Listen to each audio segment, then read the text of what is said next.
Hello, and you join us for our review of the 10th and final episode of this series of Doctor Who, The Battle of Ranskoor of Kolos. Sounds like a We're doing... Klingon giving birth. Uh, I imagine... No, I don't think they'd say anything necessarily for it. I mean, no, with Klingon Klingon, women it's are all about badass. pain, really, isn't it? Pain is good. Klingon women specifically are badass. Anyway, so I've watched this episode a little bit more recently than Sean has, because we're doing it slightly delayed because I had work commitments last night. I mean, I could watch it again this morning, but frankly, I don't want to. Alright, we'll get to that in a bit then. Um, So, starting off with my thoughts on it, I thought it was okay.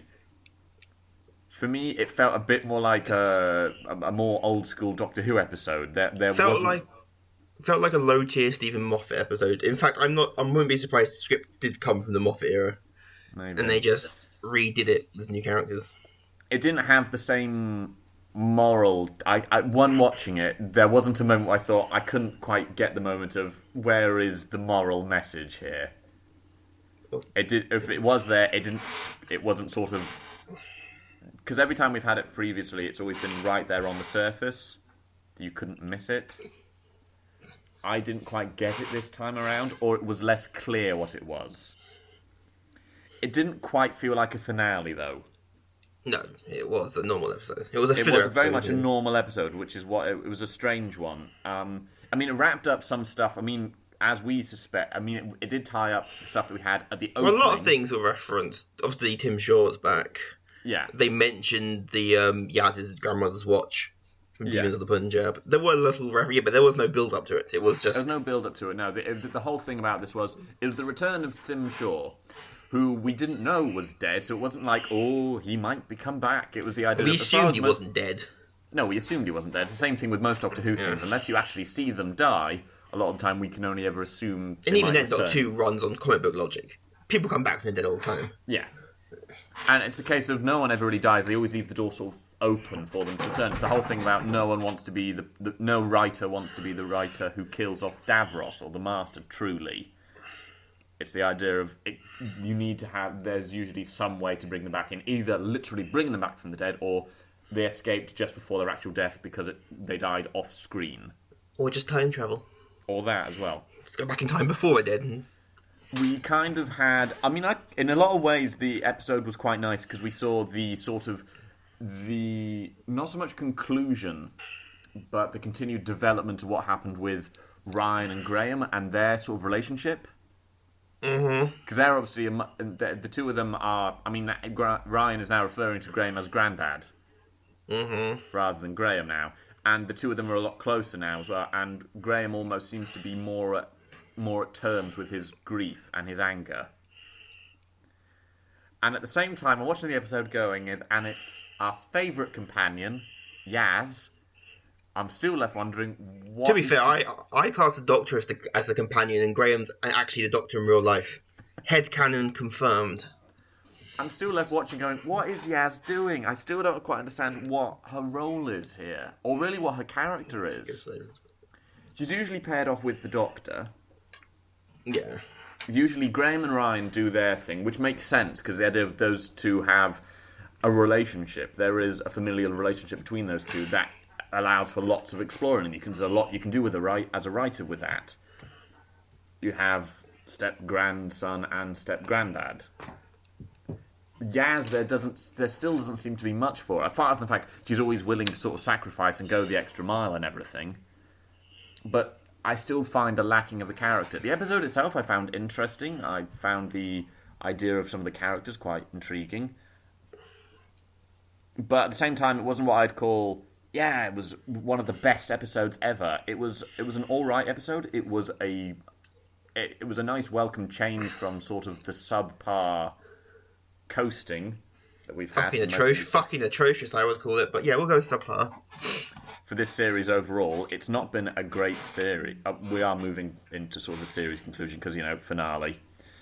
But it didn't feel like this is the one we go out on, this is the one with a big bang. Because it didn't really close with a big bang. It ended with a whimper. Yeah, it just sort of ended. And it was just... I mean, I liked a lot of it. It was like interesting concepts. The idea of the Ux.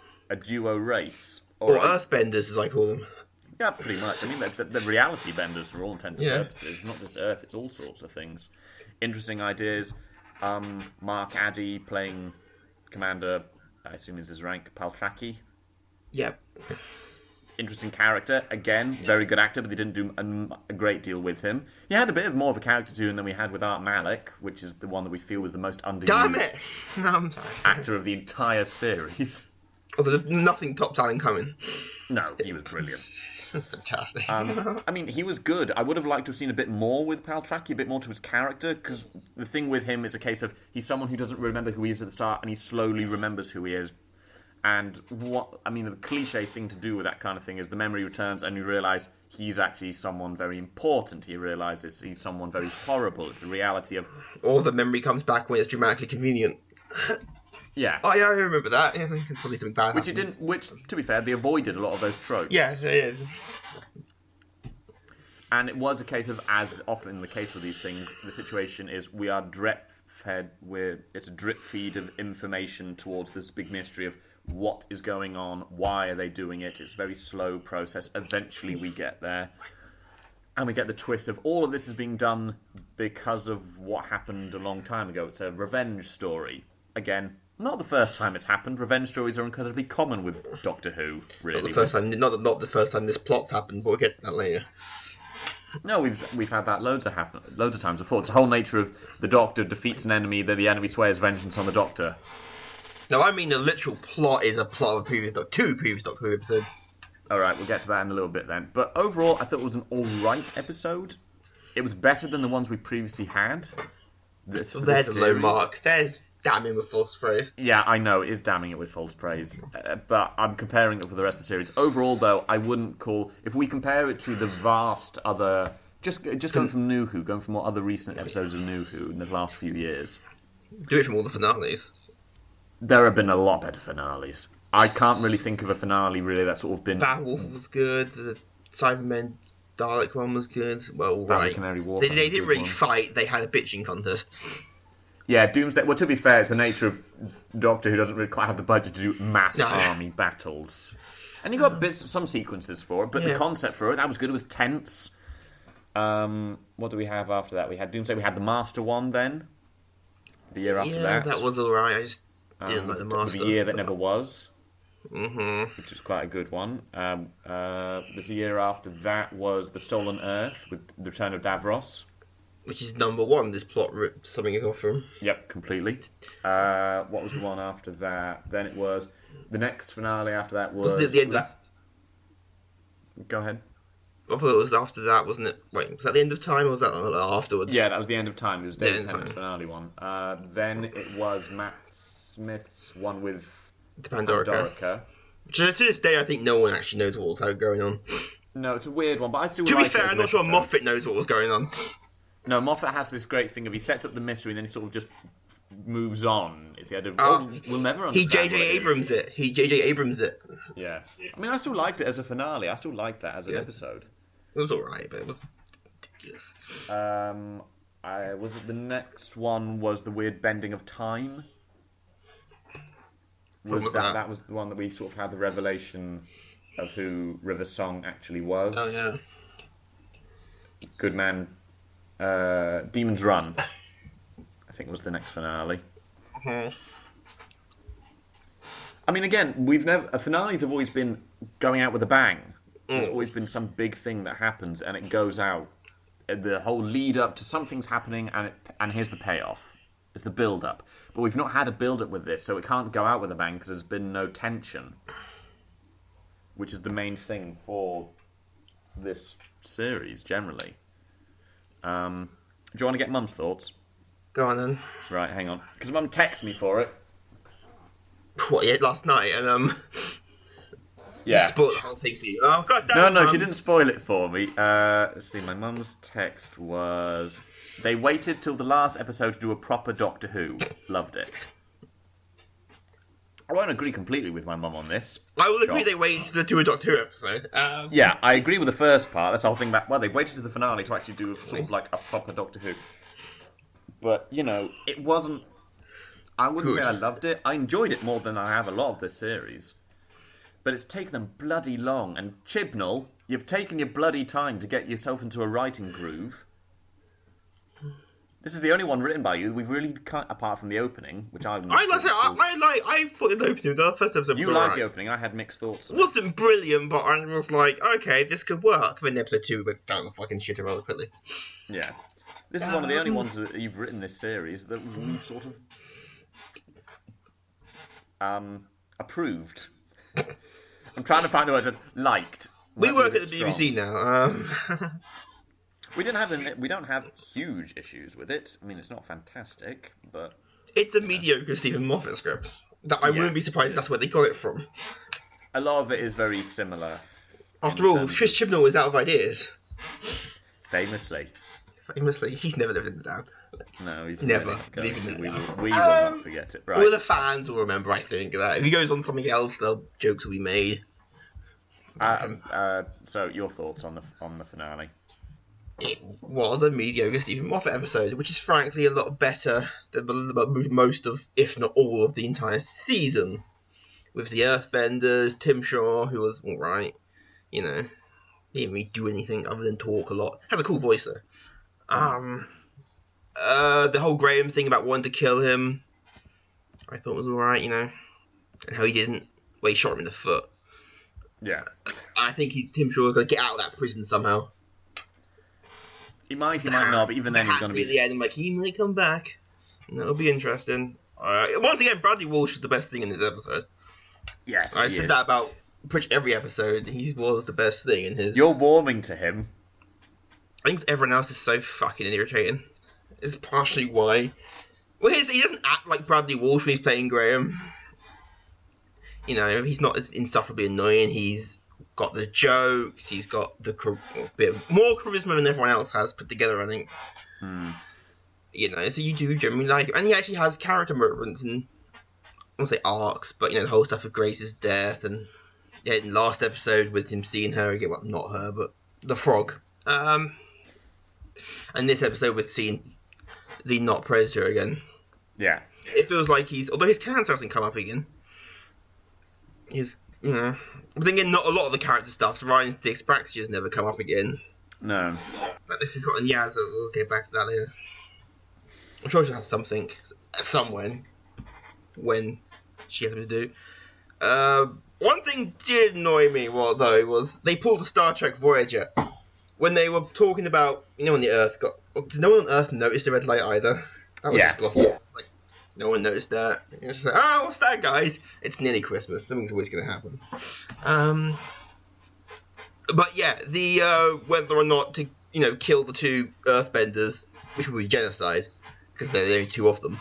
Yeah. To save the Earth, and I thought, ooh, moral dilemma here. This could be interesting. Then they pulled Star Trek Voyager with, nope, option number 3, fuck that, problem solved, we all go home. Bye. Of course I do. It's Doctor Who. It's I know, a family entertainment show. Star Trek Voyager used to do that a lot as well, and it really annoys me. We're about to have an interesting moment, and nope. Plan B, or Plan C, is just, fuck that, I'm right. Really annoys me. Voyager used to do it a lot. It's like, come on, at least have a moment to discuss it before you pull the I win cup button. Yeah, TARDIS actually got used. Yeah. I mean, oh my god, I thought they'd forgotten about it. That was alright. I still don't like TARDIS, but who knows, that might warm to me. But yeah, it was a painfully mediocre episode, which was a great joy to see the series. Which says a lot. By contrast, by just comparing, I know we were just saying, it didn't really go out with a bang or anything, but compared to the rest of the series, it kind of was. Yeah, a lot more things blew up. But it wasn't quite the same. It wasn't going out of the bang as we want it to. Well, there was no build-up, because someone online said, so it's got to be true, that Chibnall didn't want to do a series-long storyline, which is why there wasn't one. Yeah. Which, yeah, that's alright, but especially TV these days is a lot more... whatever the word for it is. But things happen over a whole series rather than being like it used to be where everything was much more individual. Yeah. And so, you could thread something from all the other series did it, mostly. For better or for worse, some of them all bad. But it does feel like the series just kind of ran out of money and stopped. Well, of course, he has got over a year for the next one because the news. Yeah, broke 2020. yesterday, but we're not getting a series next year. Let's start with the New Year special first. Let's go in chronological order. Oh, so are we going for the trailer at the end of the episode? Well, the fan theory that it's the Daleks.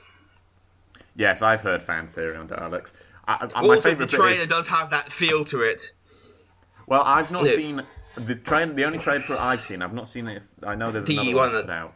The only one I've seen is the one at the very end of the episode, which is just the Doctor saying, "Here's a message for you, New Year. This planet is defended this year." I've seen one where she goes on about the worst thing in the galaxy, and you never see anything, but a lot of things blow up. Daleks. Which is going to be fun. I want to see Jodie Whittaker moralise to a Dalek. That'll be fun. I think that's almost her doctor. It's the moral doctor. Yeah, but that's not going to work. They'll just fucking shoot you right there. And then, yeah, no, it's the moralising. That's going to be interesting. Also, if they redesign the Daleks. I'm curious, since it is a soft reboot of the series, whether they redesign the Daleks. Oh, that's a good point. Everything else has been done, don't they? Right, I'm literally just about to watch this new trailer. Bring back the Power Rangers Daleks. I liked them. He's watching the trailer. I'll just talk. Vikings. Yeah, it's all about through time. Although Vikings vs Dalek does sound like an awesome idea. Just Vikings and stuff. Still don't get why no one liked the Power Ranger Daleks. Yeah, it's Daleks. Yeah, it's so Daleks. Unless it is going to be a massive... Do you know what I find slightly annoying about it? About that trailer? What? It's teasing you. It's like yes. Bradley Walsh's question at the end. Does it have a name? Yeah, Doctor you never do get a name. No name. Oh, what could it be? But we all know what it is. Or he's going to pull it out from under your rug and it's not going to be a Daleks. It's not going to be Daleks. He knows people want them and it's going to be that teaser. You're not going to get them. No, we won't. I do like they've actually announced what the episode's called. Yeah, Resolution. Of course it is. It's New Year. It's New Year, yeah. You can't do Christmas. I thought I've got like no options for it. No, after all, he's run out of ideas. Which is why he come back to Daleks. He ran out of ideas. Fuck it, so Daleks, and that's how they generally operate. But it's also the baptism by... I've always... For me, it's a case of... when they bring in a new Doctor, their first episode with the Dalek is kind of their baptism in a lot of ways. Because nearly every Doctor has... I mean, it's not a case of you need to do it really early to get it over and done with, but that is also the moment where you see it's the Doctor versus their arch enemy, their biggest... the foe they're always against. It's one of the... It's the iconic moment. It's the iconic hero versus villain. And how they... And what that relation... And what the episode is like then is very much for me sort of setting, okay, this is what they're going to be like. And I have no idea what to expect. I want to see how he ruins the Daleks. Yeah, that's kind of what I'm expecting. This is the first time he writes an actual old school Doctor Who villain. This is the first time we've had an old villain. It's always been new ones so far. I think we need to start the hashtag make Skaro great again. You know they're going to do it. And I don't know. You know they're going to do it with the Daleks. I'd like to think they're a little bit clever. I'm going to say this. I would like to think they're cleverer than that, but I'm not holding my breath. Davros should now be called the Orange Man. He's going to wear a wig. Yeah, it's going subtle. You are aware they're already based on Nazis. Flat out based. Nah. You really need to make it even more heavy-handed. Yeah, that's going to be fun to watch him write. But we've been, I would say, let's do a summary of the series, but we've been commenting on the series nearly every episode because we just found it all so subpar. Done, that's it, done. That's the thing with the series, it's not gone anywhere, it's been lackluster. A couple of good episodes, but when it's been a good episode, it's because something in the episode has been good, not the episode on a whole. The Witchfinders. We like that one because that was only good. Yeah, that was only good because of Alan Cumming. If he wasn't in it, it'd been really boring. I can't think of any other episode really that we've sort of enjoyed. All the rest of them, it's been people have been underused. The story usually lacked something. The moralization of the story has been too close to the surface that it just takes away from the story. It's not been a good one. It's almost like most of the writers of this series have no experience writing science fiction. as far as I'm aware, the only one who does was whoever wrote Kablam. Actually has experience writing science fiction. Yeah, a lot The of the rest of time. them These are all don't. new writers. These are all new writers to Doctor Who. Probably very cheap writers. Because none of these other ones have done sci-fi. You are right. Well, Chibnall has. He's written for Doctor Who Besides before. Chibnall, yeah, but the actual writers he brought on. As far as I'm aware, Chibnall, even then, he's only written a few episodes of Doctor Who before. Looking at it, he's... hang on, I'm looking back at his previous Doctor Who ones. So, he did 42. That was alright. Which was 10th Doctor and Martha. It was The Living Sun. The Sun one. The Hungry Earth and Cold Blood, which was Return of the Silurians. That was alright. Dinosaurs on a Spaceship. That was stupid. I found it a fun episode. I did enjoy the episode. It's fun, stupid. if nothing else. I'm not saying this is gorgeous sci-fi, but I had fun with that one. The Power of Three, which is that's the weird one with the cubes. Oh. Vaguely remember. Yeah, I can remember that one. Which is the slightly strange one. It's the one. Now the frog makes sense. That's the one. Weird enough, that one goes. Okay, this actually makes a lot more sense with the writer now. And he's done a couple of the mini episodes. He was high. But those are and he's written quite a few episodes of Torchwood as well. Yeah, I know Torchwood. He wrote a couple episodes of Life on Mars. Yeah, I knew that. Broadchurch. He was the writer and creator of all of them. So he's done a fair few. He's got a fair bit of sci-fi thing, but his episodes have just been, I don't know, not good. Not good. It's not good. It's not good, Captain. It's all going. Star Trek is Doctor Who. Get your science fiction franchises right. No, Star Trek's an entirely different story. Actually, very similar, but its own thing.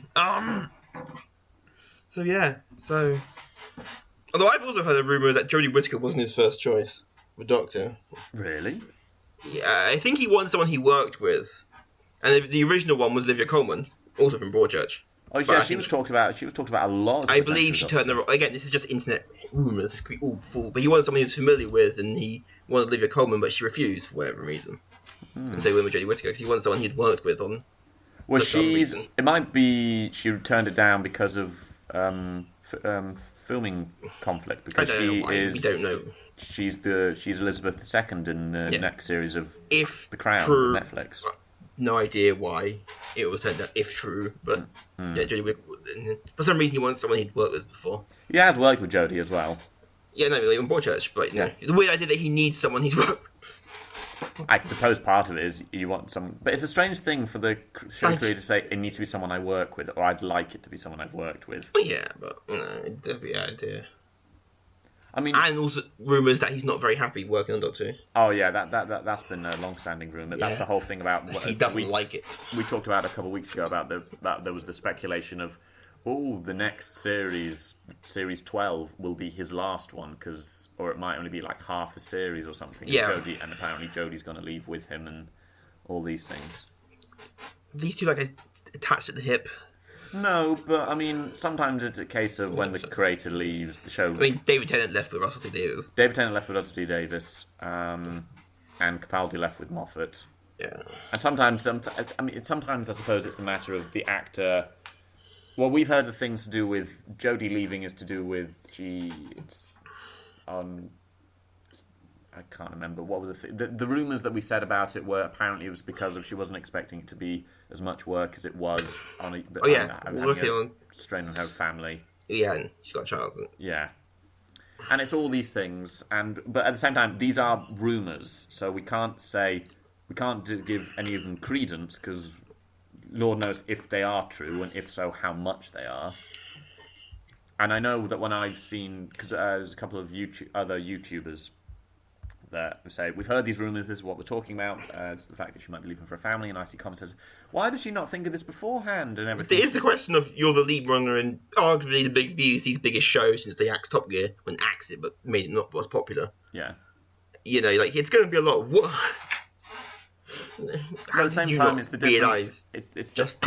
It is that difference between when accepting a new job and thinking, oh, this is going to be good, but it's a difference between you have an idea of how much work it will be, and then the difference of it is actually more work than you originally thought.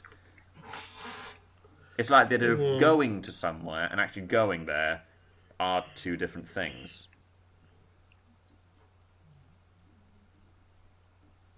Well, we'll see. If that makes sense. And again, but these are rumours and speculation, so There's been a lot of this series of people online. And I having don't know, a less than good reaction to the series, shall we say? Yeah, a part of me doesn't know how much of these rumours are being fueled by the discontent and unhappiness with the series, and as a result, trying to vent the idea. And by pushing these theories forward, it helps generate a storm of continued dislike, which then makes it more likely the rumours come true. And you get the clicks. Self-fulfilling prophecies. It's kind of like how the Huffington Post works. But just make bullshit up and get the clicks. Like, fine. Part of me speculates as to whether a lot of this might sort of become self-fulfilling prophecies almost. They generate the story that they want to happen. Who knows? I mean, there are people who like this series. They do exist. I know there are people who like the series. It's not like everyone hates the series. Although there have been some interesting articles about the series coming out. Yeah. From places like The Guardian, Independent. I know, shocking. About certain sides of it. But hey, that's just them trying to generate clicks by being as irritatingly false as possible. Especially with The Guardian. So yeah, Series 12. What series are we on now? This is Series 11. Yeah, Series 12. 2020. 2020. Ooh, he's got to get those ideas going. He needs the year. He needs Next the year series, all old monsters, and just nothing all old. But just every episode of Dalek just can't be asked doing with it. It's Daleks every episode. And everyone coming back for the next series. Well, as far as the four main ones are, we are coming back because a lot of people thought Bradley Walsh was going to die in the end of this series. Which he didn't, thank God. The show would die without him, I think. But no, as far as I'm aware, next series, all four of them are coming back for it. I don't think they've announced anything to do with the returning. Well, Jodie's not leaving, no, as far as we know. But nothing else has really been announced. I mean, who knows? I mean, we've still got the New Year finale. We've still got the New Year. That's actually the season finale.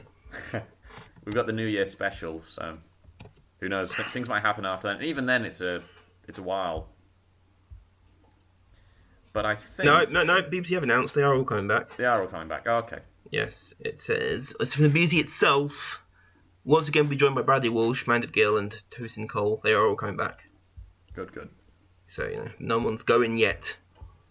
No one's dying yet. It kind of ruins it, because no one's going to die. Yeah, it's one of those weird things I found. It's like, as a fan, it's like, do we look at the media announcements about who's returning and who's leaving and everything? Because then it kind of spoils in the thing. I was just, what's going to happen to them? Are they going to die? We know they're not. Their contract continues on. Their contract's expired, yeah, they're fine, don't worry. But yeah, 2020. And will it be a full series? I mean, this wasn't really a full series. No, this wasn't a full series. It was 10 episodes. Budget cut to the BBC. But we shall have to wait and see. But I think that also sort of brings us to our conclusion, because we haven't got much to say about the series, because we've been commenting on it every episode. Conclusion of meh. Yes. Meh, I say. It's my conclusion. Oh, I didn't mention the other story this one rips off. Oh yeah, go on. The Tom Baker episode of Pirate Planet, which also involves someone putting planets into stasis. Like, it's weirdly similar. Like, someone is ripping someone off here. So when he says he's running out of ideas, what he means is I need to watch more classic Doctor Who. And get with doing some of them are fucking terrible. Also, and obviously the Stolen Earth, another one that you could argue it kind of rips off slightly. Yes, and the weird thing is Jodie references that. I pulled this planet halfway across the universe in the TARDIS once. It's like, don't bring up the better story. Just don't. It makes people want to watch that instead. You see, we can reference Doctor Who now. This is the first time other than the Zygons they've referenced anything from Doctor Who. Been a while. Yeah, it's been a while. Yeah, it's weirdly. Like I say, it's kind of a weird soft reboot thing. Like, just don't mention it in the past. It never happened. It's just never happened. We are the first. No. So you'll have to wait until 2020 to hear from Sean and I again about Doctor Who. Yeah, it's gonna do well. As tradition dictates, we never do the review for the special. Yeah, we don't. We don't do the Christmas Opinion or... of, I suspect. I'm just foreshadowing. We'll see. We might talk to each other, but we're not going to record it for Yeah, you we might guys. talk to each other about it, but we won't record it. So, yes, thank you for listening to us for the past 10 weeks as we ramble on about all this. Get slowly angrier and angrier. And if you are potentially interested in hearing our thoughts on New Year, we might break the habit of a lifetime, because Doctor Who's broken the habit of a lifetime. I mean, I won't be hungover because it's not Christmas Day, so that's No, it's that New Year's purpose. Day. It puts it in cases. If you are interested in it, It's Boxing Day, I am dead. if you do want to hear our thoughts on the New Year special, let us know. Leave us a comment. We're always... I mean, I can't speak for Sean on this front. I'm always happy to hear other people's thoughts on the matter. Only if they agree with mine. Am I happy? Because I'm always right. Yes, Sean likes to live in an echo chamber. He's working for the BBC eventually. This is weird. Hey, or we do practically, don't I? So I never leave the house. No. Just me and the cat. We agree on everything. And your mum. And then we don't agree on everything. No. There are certain things we just agree quite vehemently on. Okay, so thank you very much for listening, everyone, and goodbye.